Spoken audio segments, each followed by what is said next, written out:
Assalamualaikum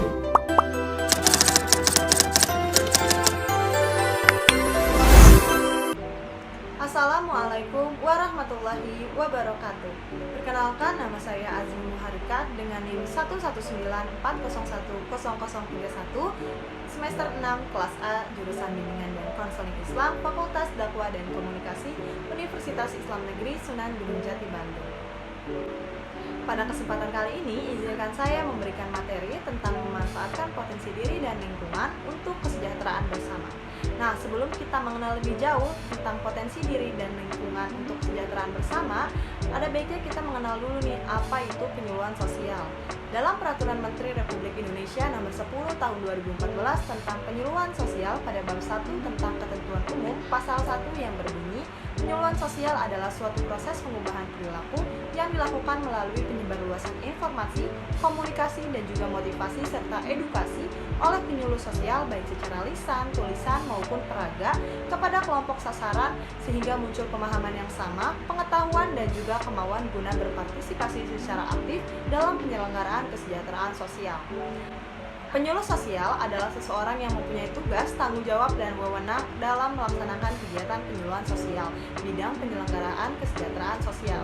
Penyelenggaraan kesejahteraan sosial adalah upaya yang terarah, terpadu, dan juga berkelanjutan yang dilakukan pemerintah daerah, dan juga masyarakat dalam bentuk pelayanan sosial guna memenuhi kebutuhan dasar setiap warga negara yang meliputi rehabilitasi sosial, pemberdayaan sosial, serta jaminan dan perlindungan sosial. Nah, setelah kita mengetahui nih pengertian dari penyuluh dan penyuluhan sosial, maka langsung saja saya akan langsung membahas tentang memahami potensi diri dan lingkungan untuk kesejahteraan bersama. Apa itu memanfaatkan potensi diri? Setiap orang diciptakan tidak ada yang sempurna karena masing-masing memiliki kelebihan dan juga kekurangannya. Setiap kelebihan yang dimiliki tersebut bisa jadi sudah disadari oleh setiap individu atau belum disadari sepenuhnya. Setiap kelebihan yang melekat pada setiap individu inilah yang disebut dengan potensi diri. Sederhananya, potensi diri adalah kemampuan atau kekuatan atau kecerdasan yang ada di dalam setiap individu, baik yang sifatnya sudah terwujud atau belum terwujud secara optimal. Potensi diri dapat berkembang melalui bakat yang sudah dibawa sejak lahir atau dapat terus diasah melalui usaha dan juga kerja keras. Pengenalan terhadap potensi diri sendiri harus dilakukan sejak dini supaya kamu dapat berkembang menjadi pribadi yang berkualitas dan juga percaya diri. Tidak ada kata terlambat untuk mengembangkan potensi diri. Kamu bisa melakukan beberapa cara berikut agar potensi diri kamu berkembang dan hidup semakin penuh dengan makna. Yang pertama, ada tes minat dan bakat. Biasanya tes minat dan bakat memang diperuntukkan bagi anak-anak. Namun, kamu bisa mencoba bila selama ini belum menemukan minat dan bakat dalam diri sendiri. Tes minat dan bakat akan menguji kesukaan serta kompetensi yang ada pada dirimu. Meskipun sifatnya memang tidak mutlak, hasil tes minat dan bakat bisa dimanfaatkan untuk mencari kegiatan atau jurusan pendidikan yang berpengaruh besar bagi masa depan kamu. Yang kedua, berdiskusi dengan orang-orang terdekat. Jangan menutup diri dari orang-orang terdekat kalau kamu belum bisa mengenali potensi diri kamu sendiri. Cara mengembangkan potensi diri sendiri juga patut mendapatkan dukungan dari orang-orang terdekat. Yang ketiga, jangan ragu mencoba hal-hal baru. Kamu tidak akan pernah mengenali potensi besar yang ada di dalam diri kamu kalau kamu ragu mencoba hal-hal baru. Itulah sebabnya kamu mesti lebih produktif melakukan hal-hal baru, misalnya pindah tempat kerja atau bergabung dengan komunitas baru atau mengikuti kegiatan baru di lingkungan sekitar kamu. Lalu yang keempat, tidak perlu terpengaruh dengan pandangan negatif orang lain. Banyak orang yang mengalami kegagalan karena terlalu terpengaruh dengan pandangan negatif orang lain. Faktanya, hanya kamu yang dapat berhak menentukan jalan hidupmu sendiri. Nah, saran dan kritik orang lain memang patut ditampung sebagai bahan evaluasi diri. Namun bukan berarti hal tersebut boleh membuat kamu minder dan meragukan kemampuan dirimu sendiri. Justru harusnya kamu membuktikan bahwa kamu berhasil menemukan cara mengembangkan potensi diri sehingga kamu menjadi pribadi yang sukses. Lalu yang keempat, bergaul dengan lingkungan yang positif. Pengaruh lingkungan turut memberikan andil besar dalam proses pengembangan potensi diri kamu. Jadi sebaiknya kamu bergaul dengan lingkungan yang positif dan mampu mendukung kemajuan kamu. Yang kelima, menambah jumlah relasi.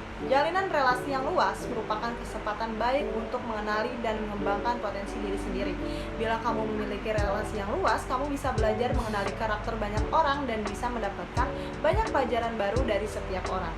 Berteman dengan siapa saja akan membuat kamu menjadi pribadi yang open-minded sehingga tidak memandang sesuatu dari satu perspektif saja. Bukan mustahil juga bila relasi yang baik dengan orang lain membuatmu semakin mengenali potensi yang ada dalam dirimu sendiri. Kesempatan belajar, berbisnis, maupun peluang serta kerja yang lebih baik juga kerap berasal dari jalinan relasi yang kamu miliki. Yang ketujuh, berani keluar dari zona nyaman. Zona nyaman seringkali membuat seseorang gagal mengembangkan potensi dirinya. Peningkatan kualitas diri sendiri dapat dicapai kalau kamu berani keluar dari zona nyaman. Namun, tentu saja kamu harus melakukan dengan persiapan yang matang bila nanti kamu berhasil beradaptasi di zona yang baru. Kemungkinan besar potensi dirimu semakin maksimal karena kamu dapat memanfaatkannya dengan baik. Yang kedelapan, berhenti membandingkan dirimu sendiri dengan orang lain. Rasa minder memang rentan muncul pada saat melihat keberhasilan orang lain. Padahal sebenarnya kamu tidak perlu membandingkan diri sendiri dengan orang lain. Setiap orang memiliki fase perkembangannya dan pencapaiannya yang berbeda.